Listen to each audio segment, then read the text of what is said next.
नमस्कार, न्यूज 24 देख रहे हैं आप और आपके साथ मैं हूं सऊद मोहम्मद खालिद। यूपी की ब्रेकिंग न्यूज में आपका स्वागत है। बता दें कि यूपी में आज से बीजेपी का सामाजिक संपर्क अभियान की शुरुआत हो रही है और पंचायत भवन से सीएम योगी इस अभियान की शुरुआत करेंगे। प्रदेश में 31 अक्टूबर तक 27 सम्मेलन इसको लेकर के आयोजित किए जाएंगे और इस दौरान सीएम योगी ने विपक्ष पर जमकर के हमला बोला है और योगी ने इस दौरान कहा कि विपक्ष ने यूपी को दरअसल दंगों की आग में जलाया और अब जो दंगा करता है उसकी 7 पीढ़ियां मुआवजा भरती हैं।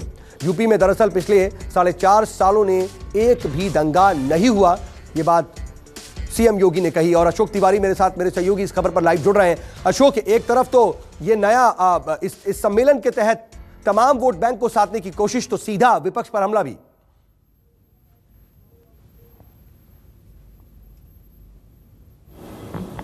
देखिए, निश्चित तौर पर आपको पता है कि उत्तर प्रदेश में विधानसभा चुनाव की तैयारियों में बीजेपी पूरी जी जान से जुटी हुई है। अभी बीते दिनों जो संगठन की बैठक हुई थी उसमें 27 सम्मेलन उत्तर प्रदेश में कराने को लेकर पूरी का रूट मैप तैयार किया गया था। आज जो सामाजिक संपर्क अभियान है उसकी शुरुआत राजधानी लखनऊ में की गई है। खुद मुख्यमंत्री योगी आदित्यनाथ उसमें मुख्य अतिथि के तौर पर मौजूद थे। अपने संबोधन के दौरान मुख्यमंत्री योगी आदित्यनाथ ने सबसे पहले विपक्ष को हमला किया विपक्ष के ऊपर और यह कहा कि पिछली सरकारों में दंगे होते थे, जो मूर्तियां हैं वो तोड़ी जाती थी, लेकिन इस बार आप देखिए कि तकरीबन 41,000 जगहों पर मूर्तियां रखी गई, उनकी पूजा पाठ किया गया। तो कहीं ना कहीं विपक्ष पर एक बड़ा आरोप लगाते हुए हार्डकोर हिंदुत्व का मैसेज देने की कोशिश योगी आदित्यनाथ की तरफ से की गई है। और सबसे अहम बात यह भी है कि अयोध्या में दीपोत्सव का जो आयोजन इस साल होने वाला है उसमें 9 लाख दीप जलाए जाएंगे और जो 42 लाख लोगों को आवास आवंटित किए गए उत्तर प्रदेश में अलग अलग जगहों पर, उनके घरों में भी एक एक मिट्टी के दिए जलाए जाएंगे। तो कुल मिलाकर बीजेपी की तरफ से, मुख्यमंत्री योगी आदित्यनाथ की तरफ से जो सामाजिक संपर्क अभियान है उसका शुरुआत किया गया और हार्डकोर हिंदुत्व का एक। ठीक है अशोक, मैं आ रहा हूं आपके पास, आप बने रहिए। अगली खबर का रुख कर लेते हैं। दरअसल यूपी में विधानसभा उपाध्यक्ष पद चुनाव के लिए आज नामांकन होना है और समाजवादी पार्टी की तरफ से नरेंद्र वर्मा अपना पर्चा दाखिल करेंगे। वहीं बीजेपी की तरफ से नितिन अग्रवाल को उम्मीदवार बनाया गया है।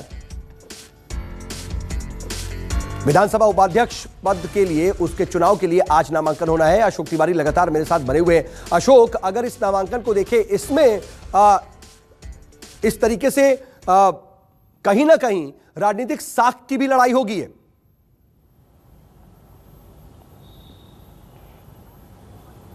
देखिए, सबसे अहम बात यह है कि विधानसभा उपाध्यक्ष का जो पद होता है वो सबसे बड़े विपक्षी दल के पास होता है, ये माना जाता रहा है। अब नितिन अग्रवाल समाजवादी पार्टी से मौजूदा समय में विधायक भी हैं। समाजवादी पार्टी ने उनकी सदस्यता रद्द करने की मांग विधानसभा अध्यक्ष से बीते दिनों की थी, लेकिन विधानसभा अध्यक्ष ने समाजवादी पार्टी की जो याचिका थी उसको रद्द कर दिया था। अब बीजेपी ने उनको अपना समर्थित उम्मीदवार विधानसभा उपाध्यक्ष पद के लिए घोषित किया है। अभी थोड़ी देर पहले नितिन अग्रवाल ने विधानसभा में बाकायदा नामांकन भी किया। नामांकन के समय मुख्यमंत्री योगी आदित्यनाथ, यूपी बीजेपी के अध्यक्ष स्वतंत्र देव सिंह, तमाम सारे जो बीजेपी के बड़े नेता है वो मौजूद थे। अब सवाल इस बात का है कि समाजवादी पार्टी के सिटिंग एमएलए नितिन अग्रवाल, जो कि नरेश अग्रवाल के बेटे भी हैं, उनका नामांकन कराने को लेकर बीजेपी की तरफ से खासतौर पर वैश्य मतदाताओं में एक संदेश देने की कोशिश के तौर पर संदेश देखा जा रहा है। ठीक है, मैं अशोक रोक रहा हूं, समय की कमी। इस बीच एक और अहम खबर जरा बता देते हैं, क्योंकि यूपी में अपनी पैठ जमाने में जुटे एआईएमआईएम चीफ असदुद्दीन ओवैसी, जी हां, लगातार कोशिश कर रहे हैं और आज गाजियाबाद दौरे पर वो पहुंचने वाले हैं। आज यूपी के दौरे पर रहेंगे ओवैसी और इस दौरान गाजियाबाद में वो जनसभा को संबोधित करेंगे। साथ ही यूपी में पार्टी का जनाधार बढ़ाने और चुनावी रणनीति को लेकर के भी पदाधिकारियों के साथ बैठक करेंगे। अशोक लगातार मेरे साथ, मेरे सहयोगी बने हुए हैं। अशोक, अगर एआईएमआईएम की बात करें तो कवायद लगातार ओवैसी की तरफ से जारी है कि जितना ज्यादा हो सके अपना जनाधार बढ़ाया जाए।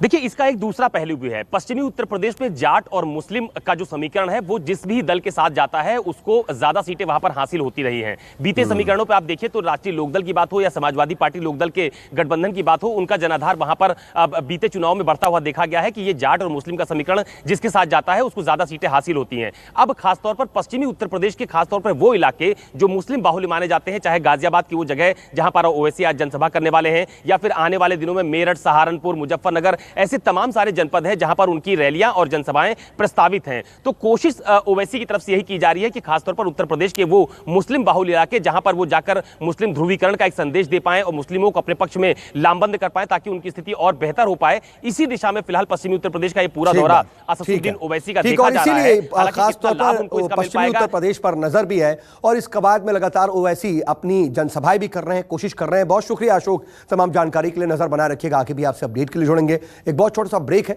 बने रहिए न्यूज़ 24 के साथ।